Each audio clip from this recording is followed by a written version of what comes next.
garage section of the Honda stand, and I'm sitting on the bike that I chose. Out of all the ones when I first arrived and I saw them all, this is the one that attracted me the most. This is the best looking bike in here, in my opinion.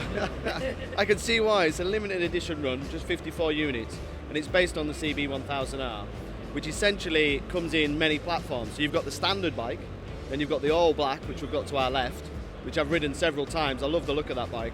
And then this is a limited edition 54 runs that is inspired by the original bike. So when we have a look at the original, you'll see where the inspiration comes. I agree with you. I think it looks stunning. You know, we've got the different seat, we've got the different seat cowl, the graphics, the different levers. Yeah, I love the colour scheme here with the red and this blue stripe going all the way through, carried onto the back here. Yeah. And it's even got red stitching on the seats. Yeah, it's such a retro kind of iconic bike, and this segment for Honda is so popular.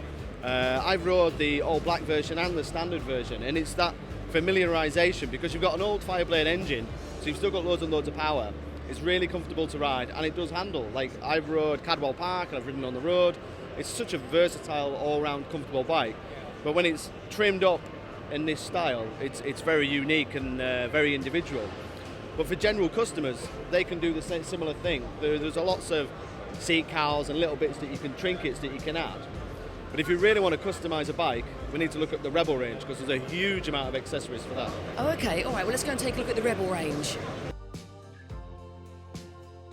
Now we are on the CMX1100 Rebel, and this feels very different. My feet are planted on the ground here. Yeah, it's a completely different bike in the Honda's range.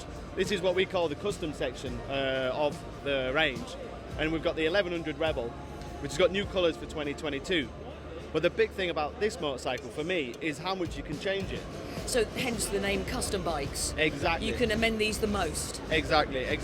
So the base stays the same, the engine and the frame, but then you can add different panniers, different bags, different screens, smaller screens, different seat combinations, different racks, if you're taking a pillion, if you're not taking a pillion. So it kind of makes a statement for how you want to design the bike. So the platform is essentially the same, and then you choose parts from the accessory, and then you have an individual bike that really nobody else has because you've designed it the way you want to design it. Yeah, that's amazing, isn't it?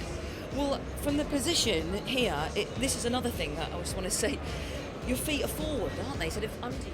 Yeah. The seat is really low. The centre of gravity or the weight of the bike is really low. So it's dead easy for entry riders. It's quite novice friendly. And I think it makes a lot of sense to have this bike in DCT. But you sat back, cruising, relaxing, and to not have the bother with the clutch, not bother with gears and use the DCT, it makes a lot of sense to have it on this type of motorcycle. Yeah, even though my legs are forward, my arms are quite outstretched, but it's quite a relaxing position actually. It's a very relaxing position, and don't forget there's also a 500 version of this bike which is A2 licensed. Okay. So we should really take a look at that because that's the entry-level A2 Rebel that you can also customise. Okay, let's take a look. So now we're on the CMX500 Rebel, and I feel really comfy on this. I love this. Yeah, it is the baby brother or the cousin to the 1100. So the same kind of ethos in that you can customise it once again. You put different bags, different carries, sissy bars on the back.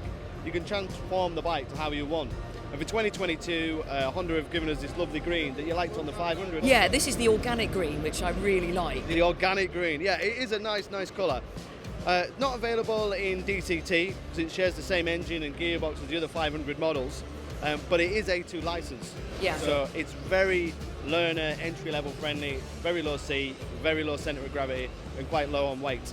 I feel comfortable on this. I feel like this is something I'd like to try because it's lighter, but I'm enjoying this sort of seating position, so this could be my next bike. I think you need to take this for a spin next year.